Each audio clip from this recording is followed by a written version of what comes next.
Hello, everyone. 'Tis the season to be thankful, and yet I think we would all agree that we should all embrace that every day is a season to be grateful. It's good for us. It's good for our mental health, our ability to deal in a world of challenges and just not knowing. And it's good for each other. And yet, I have to say, it is special to have this season of Thanksgiving. And as Sherry said, she learned when her daughter was young of giving thanks. Turn it around. Isn't that funny? All these years, you just don't even realize giving Thanksgiving is actually flip it, giving thanks. I am thankful for this time with you, this time we call refresh, a time to connect, be inspired, and to learn and to feel better because we get to spend this time together. Today, I am gratefully healthy, a bit overwhelmed by life, but for the most part, I think I know what is coming at me. Perhaps that's a false pretense, at least the best I can, the best we can. But the truth is, we just don't know, do we? We can plan, we can take precautions because no matter what, we're going to get tripped up sometimes by things in life.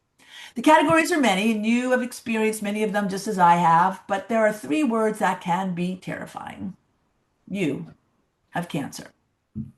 It's a journey that far too many people travel, and even with the best in medicine and research working so hard to claim victory over cancer, which is what we say at the V Foundation for Cancer Research, where I am privileged to be a board member, the reality is that we have cells that will mutate and they'll lead to uncontrolled cell growth and a division, which can result from a combination of genetics, environment, and even lifestyle.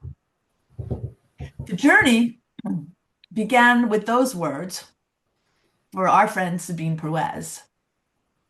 It's not one that she kept to herself or she kept quiet or private. Hers is an ongoing, very public story of learning, resilience, and sharing. She's being bold and loving, yet vulnerable and challenging, and we love her for it. And in the season of being thankful, we are thankful to her for it. If you don't know Sabeen, she's a powerhouse. She's the president and CEO of the Florida Nonprofit Alliance, where she leads statewide efforts to strengthen and advocate for Florida's nonprofit sector. Under her leadership, FNA has expanded its membership, not surprisingly, and produced pioneering research. I would say something here, but I'm not going to because it's so positive about the only state level reports tracking Floridian giving trends. She serves as chair of the National Council of Nonprofits, president of the Women's Giving Alliance, an organization I know and love, and sits on the board of the United Way, another one I know and love, of Northeast Florida. Today, we are grateful to you, Sabeen, for coming to us to share your path, your story, and really try to help us be better informed as you live this new journey you did not plan. Welcome, my friend. Thank you. And thank you for that sweet introduction. I'm honored to be here in conversation with you. Of course, of course. So, shall we start a little bit back in the beginning? The shock of the moment? For me, it wasn't really one moment because unfortunately, it was a gradual realization of something's wrong and really getting a diagnosis. I felt a lump, had a mammogram and ultrasound in May of 2023, both of which came back negative. And when they came back negative, because you know me, I am a doer and I get things done. And I was like, okay, well, I've done what I was supposed to do. But the lump did not go away and the symptoms kept getting worse. And so I went back to read the report. And then all the way at the bottom, it had little asterisks saying, P.S. You have significantly dense breasts, which means this may be all null and void.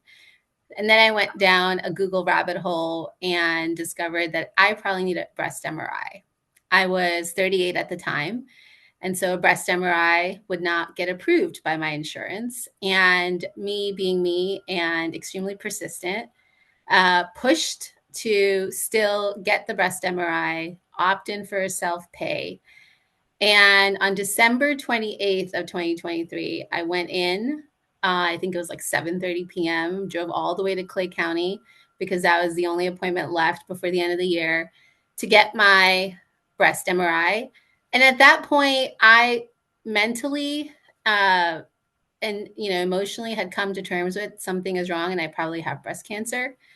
And then that was confirmed January 2nd or 3rd of 2024 when the results came back. But I knew I wanted to get clarity so that I could start the process of getting the treatments. And it was painful to get there. And so, unfortunately for me, it wasn't one specific moment, it was a gradual discovery over time. Hmm. Well, and then what? We are lucky in Northeast Florida to have amazing, amazing healthcare systems. So I live 7 minutes away from Baptist MD Anderson. We also have Mayo. And so then it was very quickly a slew of appointments at both places to learn everything we knew nothing about, getting literally binders and folders of here's what it means, here's what the treatment options are, here's your schedule. I'm so grateful for my nurse navigator at Baptist MD Anderson who scheduled all the appointments literally from 9 a.m. to 4 p.m. on one day, exactly a week after I got the MRI confirmation. And then I started treatment the following week. We opted to go with Baptist simply because they're closer and it would be easier for me to manage work and life. And I don't know how or why, but even then, I knew in the beginning that I didn't want to change anything about my life. I didn't want to just be a breast cancer patient. I wanted to take it week by week, treatment by treatment, to determine what I no longer am able to do, what I no longer want to do. But I didn't want decisions to be made for me. And I really wanted to do it my own way. And I'm so, so glad that I did because cancer takes a lot of things away from you. It takes part of your identity away from you, but I didn't want it to take my feeling of being myself away from myself. And I have managed to preserve that for the most part. What do you think the key element of you being able to preserve that is?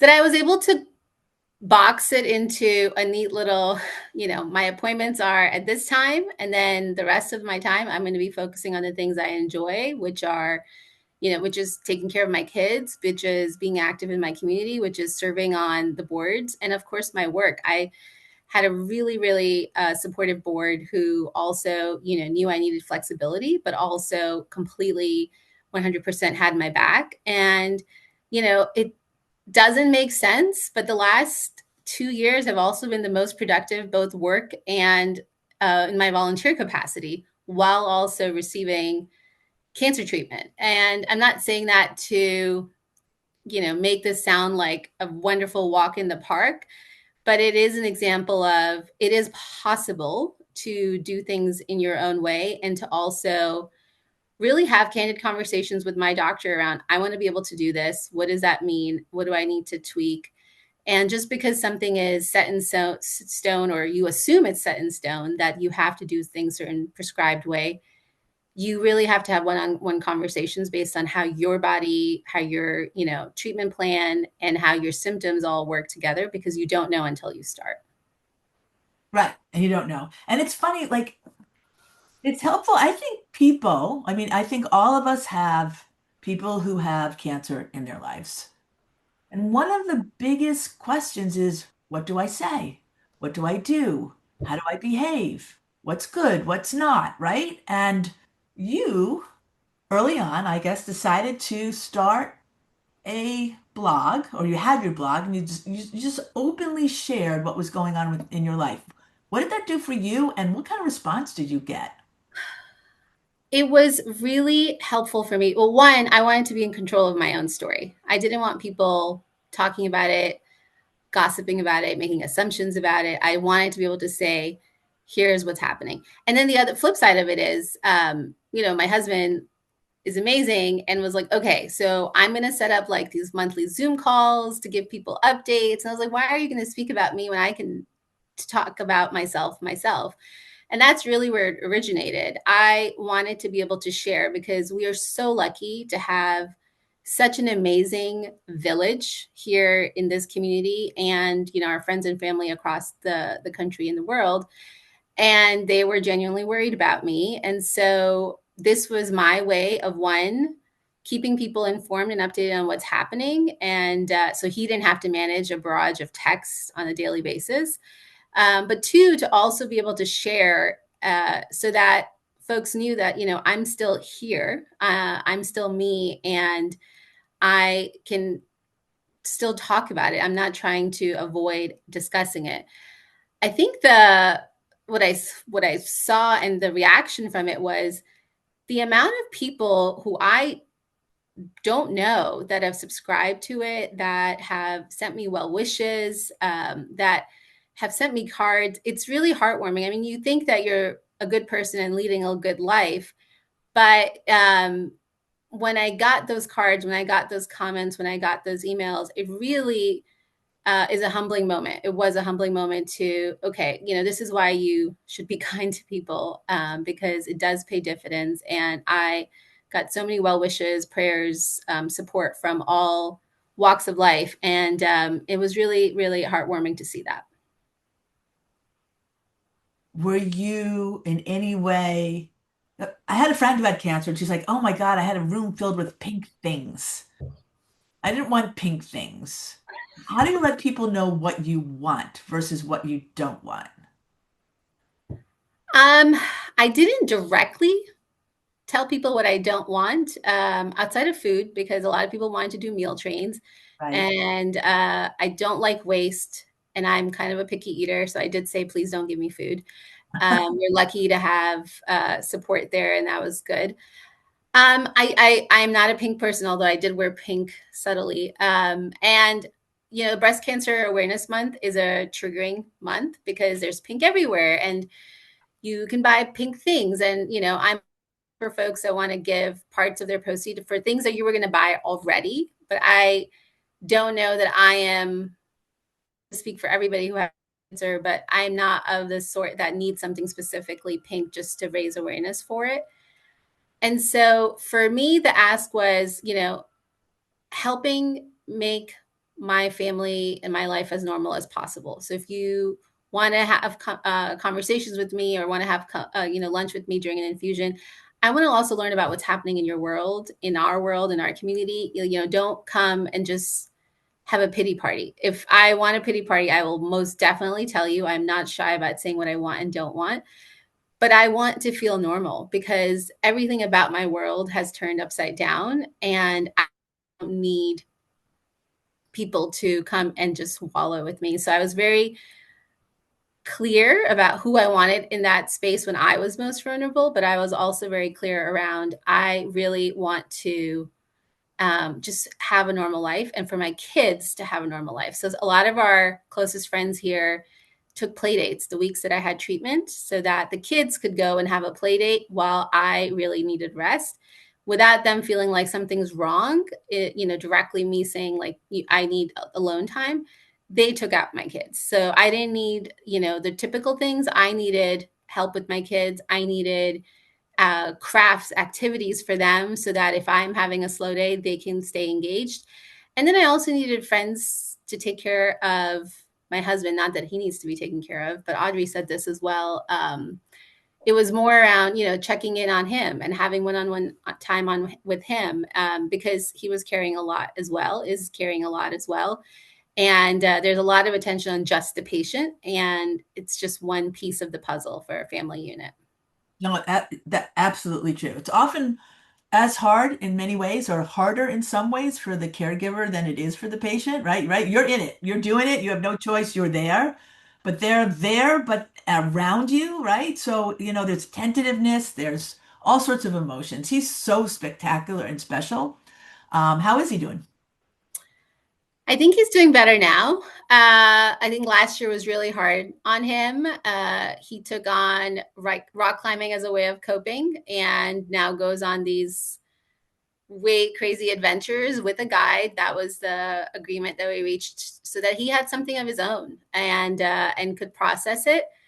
And our kids are 4 and 7, so they process it differently, and he had to navigate some questions from them about me, and that was hard. And then sometimes people do say weird things. They say they have the best of intentions, and he had to shoulder a lot of that. But I think he's doing well, and I think he took care of his mental health, which is really important, and prioritized that, and also his physical health. Men are notorious for not getting regular annuals and all these things. And one of the things that I made him promise was that he was now going to do all these things, because we can't have two people sick. And he has taken that to heart and really doing all of the things he needs to for himself too, which I'm really thankful for.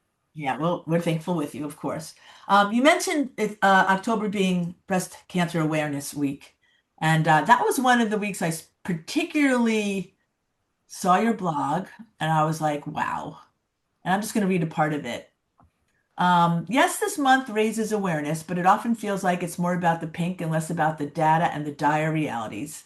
The bare minimum should be creating better, safer products, not just attaching a pink ribbon to things. We need insurance companies to commit to paying for testing that allows younger patients to get their diagnosis. We shouldn't have to fight tooth and nail to confirm what we already know in order to start receiving treatment. And then you tell us how to, if we really want to make a difference, give directly to organizations.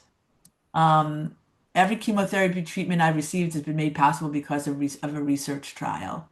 I sent this, as you know, to the head of the scientific board, actually, our lead scientific director at the V Foundation. And she said, Sabine's writing captures what so many people living with cancer feel, but really say out loud. Her words about wanting awareness to translate into action and real research is really what we need to focus on. Yeah, I think one of the things that I was really shocked by is Breast Cancer Awareness Month originated in 1985, the same year as my birth. So it's been 40 years. And on the one hand, 40 years is not a lot of time, but on the other hand, it's a lot of time. And I'm kind of just dumbfounded by the how little progress we've made. We know certain ingredients are not good for us. The fact that they're still allowed to be used, the fact that we know that they can cause cancer, that just doesn't make sense for me. There was a period early last year after the diagnosis where I was looking at everything. What do we use? What could possibly, cause this? We talked about dyes in food, all of that. And then there's so much allowed here in America that's not allowed in Europe, for example. And it That is doesn't make correct. sense. And so, it just feels very basic at that regard. And then, kids and I had very honest conversations around reading ingredients and what is there, and being very thoughtful of, we didn't eat poorly before, but we are definitely more intentional now, because if we can control certain elements of exposure, then I absolutely do think we should. But I think we get fixated on the pink and then doing the good deed, but ultimately we want this disease to go away, and we want to be able to cure it.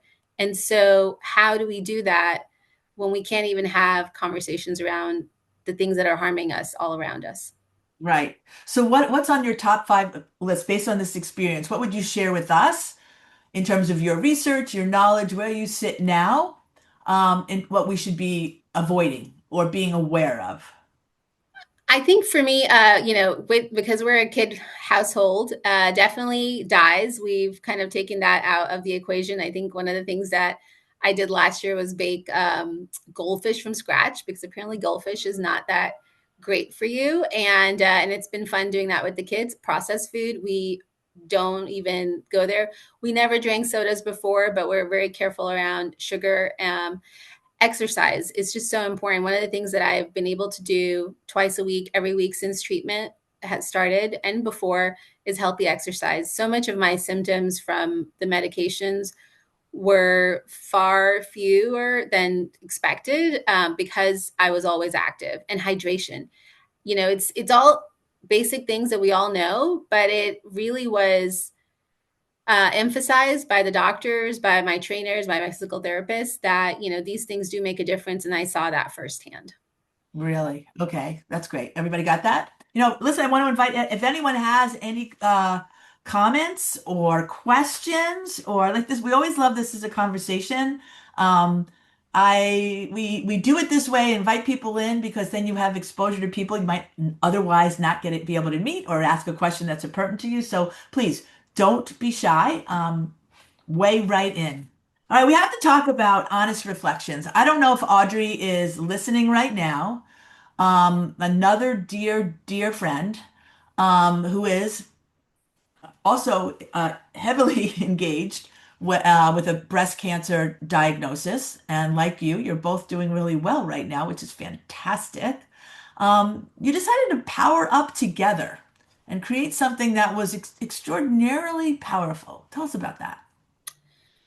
Audrey Moran is not just a gift to Jacksonville. I mean, she's just a gift to this world. Uh, And yep. she is living with and thriving with stage 4 breast cancer. And outside of me calling my husband the day I did get the call, the second person I called was Audrey to say, what do I need to know? Tell me what I need to ask before I go in for my first set of appointments. And she's been my guiding light through this journey from the beginning. And once the treatment ended last year, before the recurrence was officially diagnosed, I had this idea of I really want to record some conversations with you because you impart such great wisdom to me every time I ask you a question. And I feel like other people would want to be able to learn from that as well. And she, of course, said yes. And we very quickly DIY'd a way to record these podcasts thanks to amazing friends and came up with a series of topics that we felt like were important and got our doctors to participate. And it was so therapeutic for me, selfishly, and I think for her as well, to just process everything I had endured last year. And also, it set me up to do it all over again because I had come to a place of peace as a result of those patients. So when I did officially get diagnosed with the recurrence, it was not as scary anymore. It felt like if Audrey can deal with this, if Audrey can be so positive, I'm going to be okay. And it was the reassurance that I needed. Yeah, which is amazing. Okay, Robin Boston. Do you know Robin? I Thank don't. thank you for sharing. Now we do. Thanks, Robin. I was diagnosed with breast cancer in 2020, and this year I've been released from my oncologist to the survivorship nurses. My question for Sabine, by the way, I do have a Thriver pin here. Actually, I'm gonna bring it to you. If you're in remission, how do you cope with the fear of the cancer returning? Every pain, ache, anything different, I almost immediately panic. I'm not there yet, Robin. So one of the things I do is Signatera surveillance for ctDNA, and that's the circulating tumor DNA from my initial tumor, and that's how I knew the recurrence was happening before it actually being diagnosed last fall because the numbers just kept going up. They were small, but they were going up.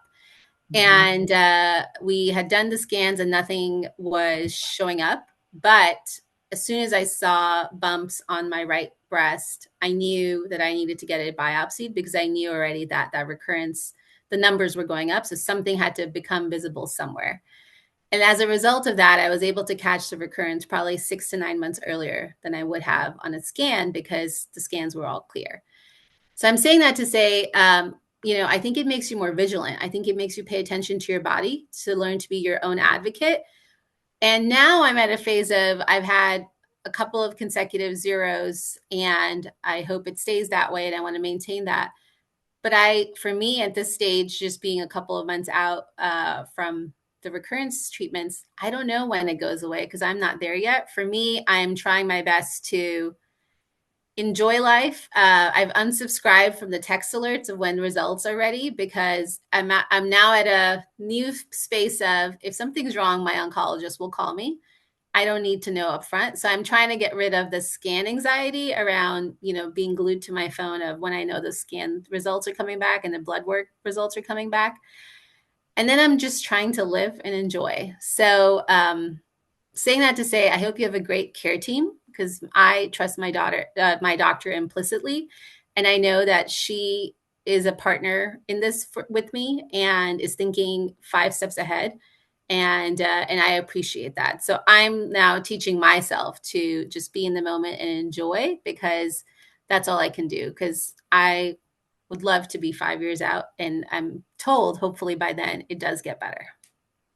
Well, Sherry Levin, who's our producer, is I think 5 even more years out now, and I know that she shares that kind of anxiety, and I'm sure people around you do as well, because we want zeros all the time, Sabine. Zero, zero, zero. We want you to be a zero. There we go. What can we say? But in the spirit of joy, and I want to welcome everybody. You're watching Refresh with the amazing leader, Sabeen Perwaiz, who is sharing and has been through her entire journey, which continues breast cancer in the most beautiful, I think, in a way, selfless, although I know in a way it's selfish for you as well. But we appreciate that. I just want to let you know we appreciate it. But let's talk about the love and joy. You are an amazing leader. Let's talk about Sabine, the amazing leader. She shows up in Jacksonville, this amazing, thoughtful, brilliant young woman who's taking the world by storm. You told us you like to do things. So tell me now, I want to hear where is Sabine on her leadership journey? What are you seeing out there that you want to like shake up some more? I'm about to embrace a year of no. So I don't know if that's going to be helpful for your question. I am currently really proud and lucky to be president of the Women's Giving Alliance, like you mentioned, our local collective giving circle, and I have 1 more year left. And I'm also honored to chair the National Council of Nonprofits board at this moment in time to really champion the nonprofit sector and everything that they're enduring. And I have 1 more year to go there. But I feel like one of the things that cancer has taught me is also to take space and time for myself and not feel guilty about that. And so I am looking forward to 2027 and a year of just enjoying being room mom and enjoying my work. I love my job. I love the difference that I get to make for the nonprofit sector here in Florida. But since I've been in Jacksonville, and that was 2011 when I moved, I have been volunteering and leading many different organizations, and I've enjoyed every minute of it. But I would like to enjoy time with my kids because something that my kids say now is, you're helping and Reza knows nonprofits and my work and understands SNAP and lawsuits, all of that way more than I thought I would for him to. But he also says, but we need your help too. Like, I would really like you to help me draw this. And I take that to heart because they're paying attention to where I'm giving my time. And so I want to be present for them. And I also want to teach myself to slow down. I don't know how to do that like you. I have always have the next thing to go. And I'm using this coming year to prep for the Donna because I'm crazy, your other namesake. And I love that. Are you one of running my the run? Are you gonna run? I am. I had the goal of doing that last year and then ended up only doing the 5K because I was in the middle of treatments. And now I am crazy and training for the half. And then if the half goes well, I'm going to do the full in February. That's phenomenal. Wait, February, this coming February. Yes. That is fantastic. I do want to say, I don't know, of all of us who was listening and have kids, my boys are like, they're older now. And I can tell you that they still want my time. And I'm so glad that they do.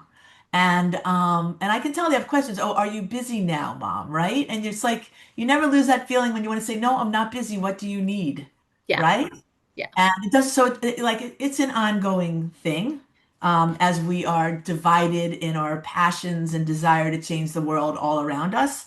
Always want to make sure we're not the shoemaker whose kids don't have shoes, right? Yeah.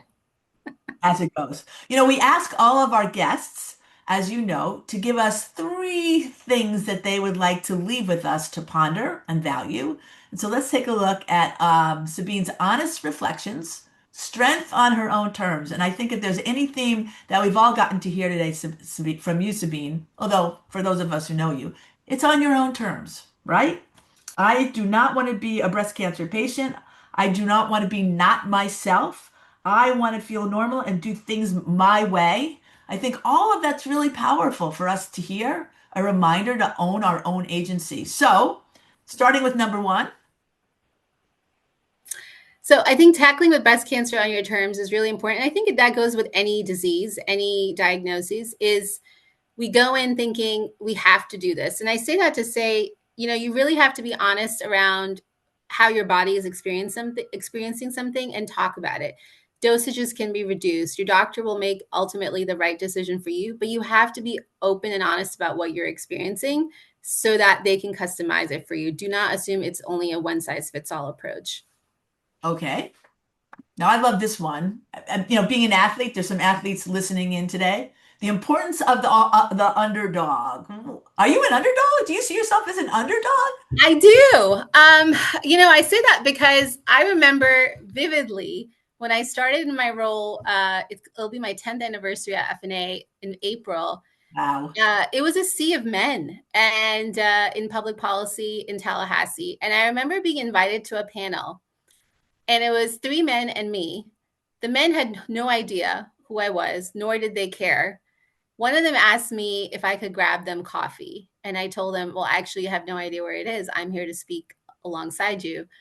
And it reminded me of, doing the research, doing the due diligence, and showing up twice as prepared because I was underestimated. I had to prove my worth to be seen as an equal. And it's just, the underdog, people make assumptions about whomever the underdog is, whether it's pedigree, whether it's, alma mater, whether it's, whatever your title is. But I think each individual has their own unique skills and strengths to bring, and you shouldn't underestimate yourself. And just because somebody else does, it doesn't matter. Like, you can show up how you want to be seen and perceived. But I will never forget that man and how he made me feel in that moment. It's good. It's kind of like why we love having men show up to Generation W because they'll say, "Wow, I feel so different." And I'm like, isn't that a great lesson, right? To be in a place where you're not the dominant presence is a great lesson for all of us to be more empathic towards each other. So, okay. And of course, your signature here, the power of women uplifting women. Tell us about that.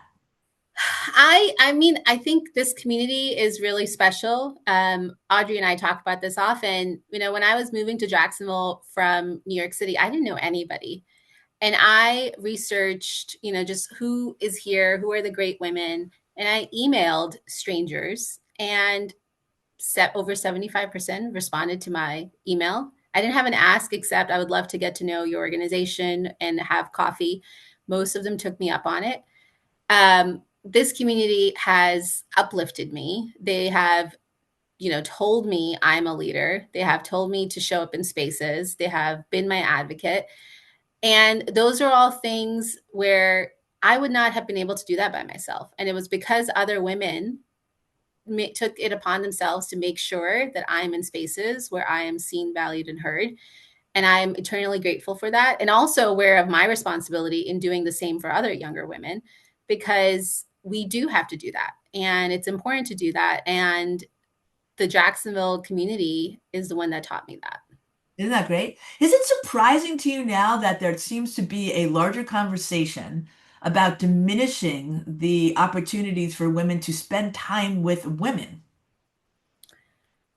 I don't know where that originated, but I think it's important for, sometimes people feel like women are competitive against one another, or, cutthroat, or bring each other down. And I just think you have to find the right circle of group of women who you want Yeah. to emulate, who you want to be like, and like-mindedness attracts like-mindedness, and I still think that's happening and taking place. Yeah, yeah, no, no. Listen, I think it's great. I just think in the broader, in our broader world, the fact that women have been thrown into the DEI Yeah, category, yeah. right? And so Well, therefore, somehow, in some way, there's a perceived, um, I don't know, loss of value in women lifting up other women, not at the expense of anyone else, right, actually, right. right? You lift up anyone, whoever they are, you lift us all up. Absolutely. Well, I think that's where data is really important. They Uh-huh. always talk about if you educate women, the economic value, the return on investment that will bring to a community, to a family, is tenfold than just the head of household being a man. And it's really important for that data to be there, because if women are going to be put into a DEI bucket and, disregarded as a value add, the numbers don't lie. Right. And you're seeing, and the work that you're doing, share the work that you're leading right now for the Women's Alliance. Yeah, I mean, for the Women's Giving Alliance and collective giving, we see that for philanthropy, less than 2% of the grants that go out from philanthropy go to women and girls serving organizations, which is why the work that we do is so important, because we grant it out to organizations that will benefit women and girls here in Northeast Florida, and to be intentional about it, so that we are talking about the difference that we can make and how to raise awareness for it. It's a platform to make sure that the community is aware of the realities in their backyard. Sometimes people don't like talking about the good, bad, and the ugly together, but you can't celebrate the good without knowing what else is happening. And, that is really critical. Last month was also Domestic Violence Awareness Month. One of the things that we did as a collaboration with all of the domestic violence shelters here in our region was everybody shared the same post, the social media post. There was no logos on it. It did not originate from any organization. It had all four organizations and their shelter numbers. Over 77,000 eyes, those posts, six counties. We were able to do that because of collaboration amongst the group. No one had an ego to say, like, this has to be ours. And that's really important, because the ultimate goal is to improve the lives of women and girls in our community. And so we were able to do that with collective advocacy, as opposed to making it about any one of us. Yeah, I thought that was really powerful and strong and important. An issue that is definitely under represented in terms of our conversations, just generally, not only in our region, but globally. I thought that was really a great leadership position that you led, Sabine. So thank you for that, for sure. Thank you. Let me ask you, is there any trends that you're seeing in your leadership of the FNA? Yeah, I mean, the nonprofit sector, I think, is going through a complete reawakening. The sector, as we know it from last year, is no longer the sector of tomorrow. And I think that will lead to some very direct conversations. I hope will lead to some very direct conversations at the board level. One of the things that's always struck me as a New Yorker in Florida is we're so polite. We don't want to say things exactly as they They are. are. Yep. And I think this is a time where we can no longer sugarcoat or avoid or pass the buck to the next person. I think boards really have a responsibility to meet this moment by looking at what is our policy stance, what is our organization's financial value, our health, the financial health. What do we need to do for the organization's well-being? Because the reality is not positive for everybody, but we need leaders to serve and not just sit on boards. Right, right. Or action. There's calls to action here. Before we close up, want to leave us with something that you has been special to you and your learning through this journey that you would like us to take hold of with you? I think the thing that I have learned and really held on to dearly, and I'm really proud of, is I've learned to love myself first and foremost. I think as women, we are always taking care of everybody and everything else. We always have a to do list of dozens of things that we are managing for everybody else. And as a result of cancer, I have an unapologetic one, I've established boundaries. And two, care of, no, this is what I need for me and this is what I'm going to be doing. And I don't feel bad about it. And I did not have that before. I was very um not embarrassed, but I wouldn't say it because I need this. I would find another polite way to figure out how to take care of it. But now it's like, no, I don't have the capacity and I don't have the capacity. There's nothing mean about that. Right. Okay, so we've got to learn. All right. Closing lesson from Sabine. We've got to learn to love ourselves more. I'm sure some of us do, some, but we need to do it more. Sabine, love you to the moon and back. Appreciate you. I know that if there are if all of our wishes come true for this holiday season, your zeros will continue and you will continue to become a survivor to a thriver to just being wonderful, Sabine. So we wish Thank you the best. I want to let everybody know that we have two more refreshes coming up, and you can watch them in two different ways. Sabine, I don't know if you know this, but WJXT has become our partner, which is giving us a global platform for streaming refresh. Dr. Chantel Pratt, we loved meeting her. A lot of us ask, how does my brain work? And why am I like this? And what makes my brain react this way? She appeared on our Gen W stage. She wowed all of us with her answers. She's a prominent neuroscientist at the Institute of Learning and Brain Sciences and a professor of psychology, neuroscience, and linguistics at the University of Washington, way out there on the West Coast. She's got leading research, and I think you'll really enjoy WJXT on November 24th. You can watch from anywhere or on your phone at news4jacks.com/watch live.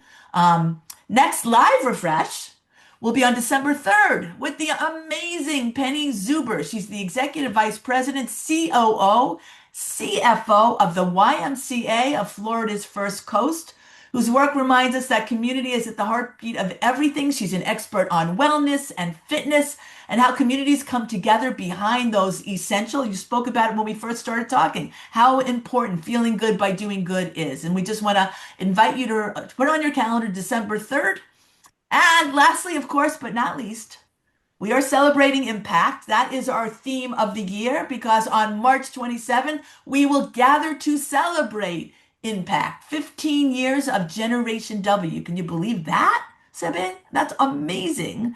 We have amazing speakers lined up. We've got chefs. We're going to celebrate. We're going to sing. We're going to dance. We're going to learn. We're going to all the things that make that teach us about great impact in our own lives, lives around us, and in the greater world. Right? Love you all in the spirit of Thanksgiving. I'm thankful for you. Thanks, Sherry Levin, for and Lewis and Heidi and all who have helped produce this show. Take care, everybody. Bye, Donna.